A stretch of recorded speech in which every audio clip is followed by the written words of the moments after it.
makes get sense. no volume out of either mics because of that. I really just want to do a whole outtakes bullshit, just because I feel like the two of us are just crazy people. All right, ladies and gentlemen, is it even on me? Can you see my face? Yes. Okay, ladies and gentlemen, my name is Shocky Woodward. I'm the host of ShockTalk, and I'm here with the pro wrestling maniac, Joe Gacy. Hey, how's it going? Good, sick, but You're good. sick? Yeah, Those summer colds are the worst, even though it's not summer yet. close enough. The heat colds. Definitely is hot in here. It is. I don't know if you can tell, whoever's watching this, but I'm dripping to death. Hopefully losing weight in the process.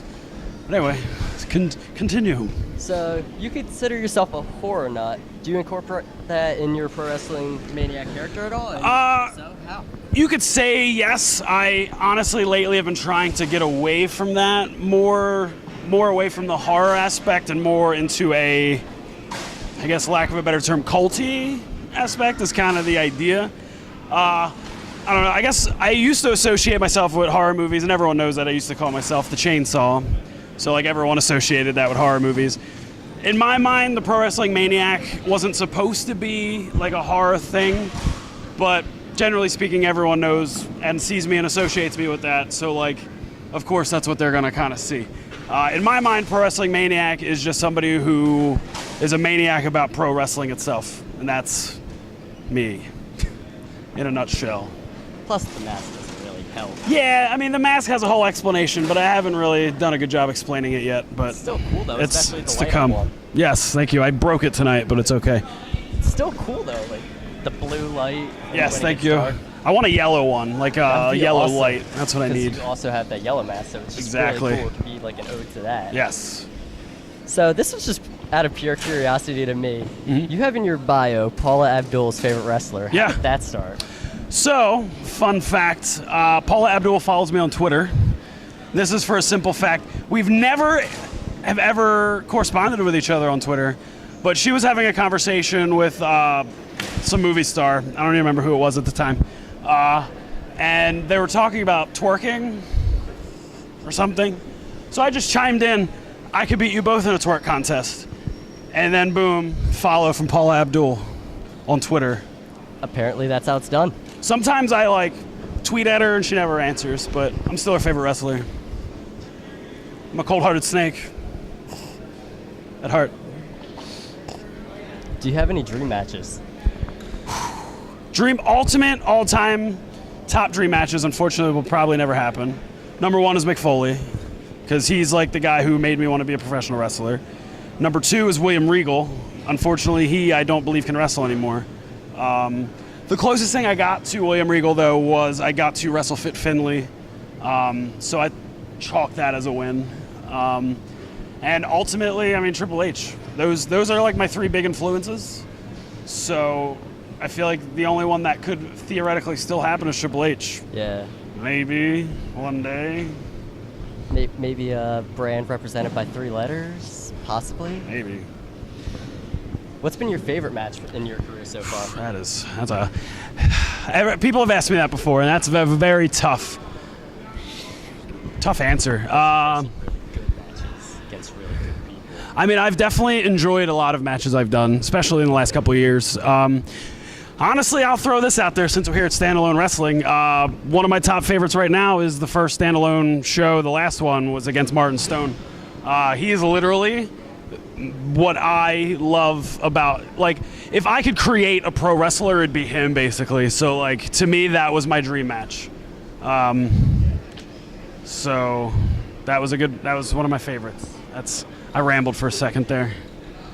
So in a more personal direction, what is your favorite horror movie? So I'm going to go ahead and throw out there, it's been a very long time since a good horror movie has been made. So, I mean, all-time favorite, probably have to go to Texas Chainsaw Massacre. Original. Remake's terrible. And then, like, second place is probably, like, Halloween. I mean, and I love anything zombies. So that's, in a nutshell. Evil Dead, also up there. I like him more now. He's cool. Outside of horror, what else interests Joe Gacy? I love everything. I love music, video games, food, partying, hanging out, going to the beach, watching YouTube lists, wrestling. I used to be in a band. That was a thing before when I was younger. And I love filmmaking, actually. And since I love like movies, I actually make my own like short films and stuff like that. That obviously hasn't taken off as well as wrestling for me, but when I find time, I do it. At least you're a really good wrestler, so. Thank you. You're welcome. Tonight you were on the same card as James Storm. Do you ever get like fangirly at all when you're on cards with like big name people? I'll be honest. At the beginning, I did a little bit, but now, I mean, not so much, honestly. I've only ever like recently kind of became that way for one guy, a guy named Sick Nick Mondo. I don't know if you are familiar with who Sick Nick Mondo is. He is Combat Zone Wrestling. CZW's been around since 1999. Was on TV around that time, maybe 2 years after that. When I was just a boy, when I was just a child, I stumbled upon Combat Zone Wrestling on local television, and the first guy I saw was Sick Nick Mondo. If you know CZW and the history of CZW, he's probably one of the first people you'll associate with the letters. And then when I joined CZW and I became a pro wrestler, I never met him. He stopped wrestling, and he was always like the guy that I associated with CZW. And then a couple years ago, they brought him in for an appearance, and that was the first time I met him. And oddly enough, he was the one guy. Like, I wrestled Fit Finley, like, I just wrestled James Storm. He was the one guy that I was like, oh, that's Nick Mondo. So, take that for what you will, I guess. This question. Arlene as GM. All right. If you had to use a few words to describe Standalone Wrestling's GM, Arlene, what would you say to describe her? Well, let me ask you this.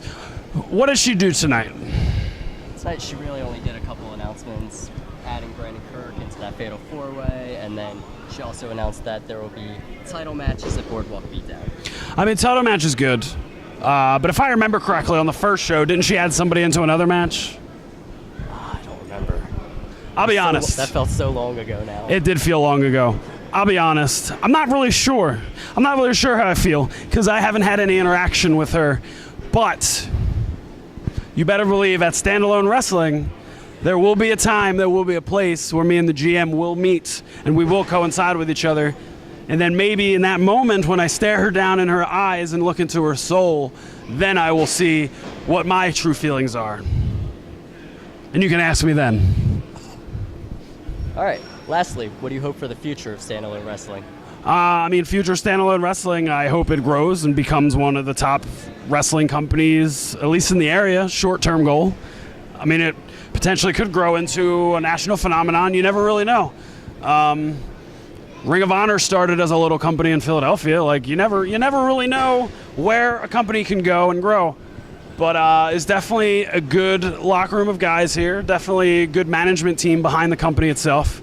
They know what they're doing. Great product all around. I mean, second show down, I only see big things for Standalone Wrestling. All right. Thank you so much for being on. No problem. Anytime. Peace.